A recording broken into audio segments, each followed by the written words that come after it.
Hello everyone, here we have the JJRC Q65, the vehicle I've had a hell of a lot of trouble upgrading. What I found with this vehicle, I mean, it was like 38 quid when I bought it, but I nearly had to replace most of it bar the shell and the chassis, because once you do one upgrade, you have to do many others at great expense. So in terms of value for money, not good. Looks great, yes, agree, but not good at all. Should be a lot better than this. The motor it comes with is a 130 motor, which is rubbish. The battery is an old technology Nicad, very low powered battery, absolutely useless, waste of time. So yes, you need a new motor, yes, you need a new battery, but as soon as you change the motor and the battery, you then need to change the receiver board inside the vehicle using a WPL B36 receiver board. Then with that as well, you also have to change the servo, or you might as well. It comes with a 5-wire servo. Change it to a 3-wire servo, because the receiver board for the WPL B36 does not have a connector block for a 5-wire servo, only a 3-wire, so you have to change that. And then also, if you can see on this one, it's got yellow looking lights. They're not the replacement lights, they're the original lights with some plastic sweet wrappers stuck over the top with super glue. Does the job. But turning it over, what I have had to do as well, I've had to change the driveshafts to metal, because the original plastic ones, as soon as you take them off once, you go to fit them back on, they never sit on straight and they bind. The other thing I had to do also to get it to fit, these driveshafts were from the JJRC seller on Banggood, and they're actually too long. I had to move the rear axle back about 7mm to make them work better, so that was a problem in itself. In terms of the motor, I haven't fitted the WPL 180 motor. I've actually fitted the Fayee FY003-1 motor, which does fit in to the original gearbox that comes with the 130 motor, albeit it is a bit tight. But I am going to swap that over to a WPL 180 gearbox because it's a better fit. So also, I thought that all my problems were over, done all the upgrades and ran it around for a few minutes, and found that these axles are so poor quality in terms of the plastic inside here, inside the wheels, that I'll show you. Right, let's see if I can do this with one hand. So I found what's happening, because I upgraded the motor and the servo and the receiver board,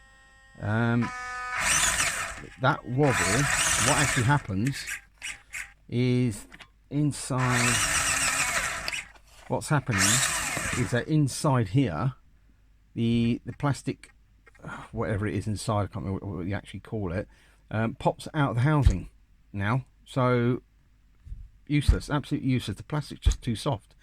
So what I've decided to do, my next final, hopefully sort of final project, is to replace these axles. Now these axles, I did find that if you look, you can use the WPL B36 axles.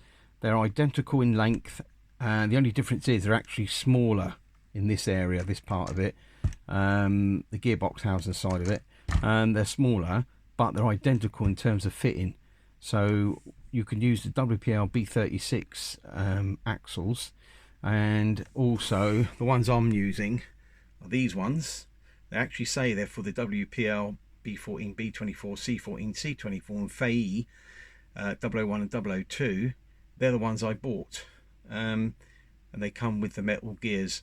Now here they are, and you'll see if you offer these up, for example, let me just do it right. Okay, these are identical in how they fit and where they fit. The only difference is this is just smaller in the gearbox area, although this is the same size as what's on the WPL B36.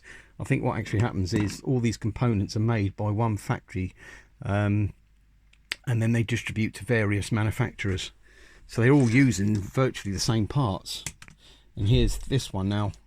There you can see there that the replacement is actually where the housing for the gears is actually smaller than the original there.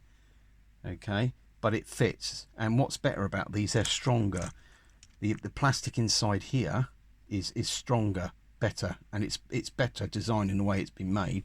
Well, in here it's just two little plastic lugs, and they just keep popping out for no reason. That's probably because you've got an additional power. It's moving a bit quicker, bit more torque, and it's just not up to it. They're rubbish, absolutely rubbish. So now my next project is to fit these in place, and like I say, this is the same as what you get on a Fayee FY003-1 as well. So that's the next project, and hopefully after that will be the job done.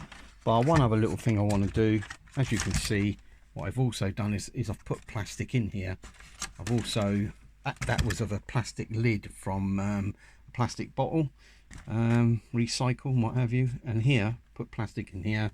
I've also put some clips on the side to hold the sides down, gives it a bit more shape. And last job, once I've replaced the axles, will be just to put some 1mm Lexan sheet to form a windscreen on this area, and that will be job done. And hopefully after that I won't have to waste any more time, spend any more money, because this vehicle originally cost me £38 to buy, but by the time I've had to do all these upgrades that I didn't know I had to do, it actually cost me a total of £80, which is a ridiculous amount of money for a vehicle that doesn't run, still doesn't run as well, in terms of you know, its crawling ability doesn't run as well as my MN99s or the Fayee FY003-1, and it's cost 80 quid, and they cost 40 to 45 pound. Ridiculous. So it's just the fact that this is a toy grade vehicle, and it is problematic to upgrade, not like the WPLs or anything else like that. They're easier. So effectively I've replaced most of it bar the shell and the chassis. So yes, looking forward to getting it finished.